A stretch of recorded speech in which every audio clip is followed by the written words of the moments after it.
My name is Mark Lewis, and I've been an international educator from 1994 to 2022 and have had many different interesting experiences. And I'd like to relate one to you that I had when I was in Vietnam.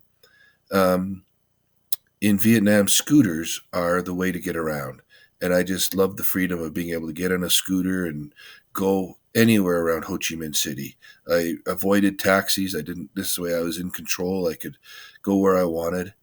And, one day, I remember I got on my scooter and it was a meeting downtown with my boss who had just flown in from Singapore, along with a number of other principals and heads of school that were in the city. And some of them took taxis, but I was, no, I'm getting on my scooter. I want to be independent and I'm going to, I'm the local here. I can get in with all the locals and drive my scooter.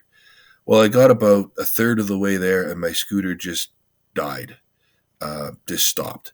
And I'm like, oh no, what am I going to do? I've got this important meeting I got to get to. My scooter's died. I don't want to just leave it on the side of the road and you know, I was just trying to figure it out. I just didn't know what I was going to do. And a Vietnamese man pulled up behind me in his scooter, and he held out his foot, his right foot, and kind of like almost in a kicking motion. And I was like, no, it's I can't kickstart it. It's dead. It's something else. It's not, and it's I don't know what it is. But he kind of kept having his right foot out, and I was like, I'm not really sure. I'm trying to figure this out. Finally, I got to the point where he came behind me, and he put his right foot on the back of my kind of bumper and started driving.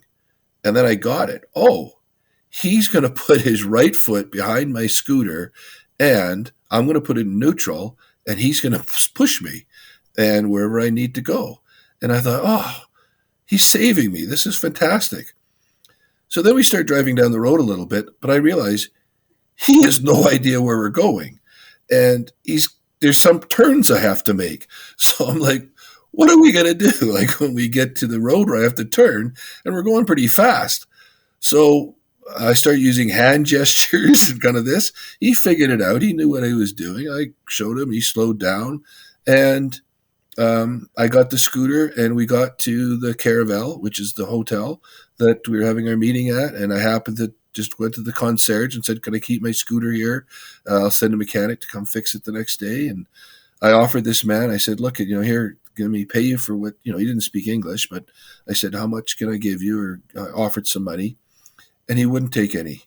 Even though I could have given him $10, which would have been a big deal for him. He just wouldn't take any. He just had a big smile and was just in the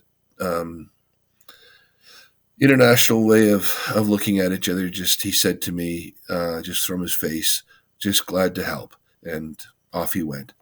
And you know, it's just those kind of stories that just uh, you know continue to put your faith in mankind. That there's good people and they're all over the place and willing to help. So just a real great story that I really remember with fondness.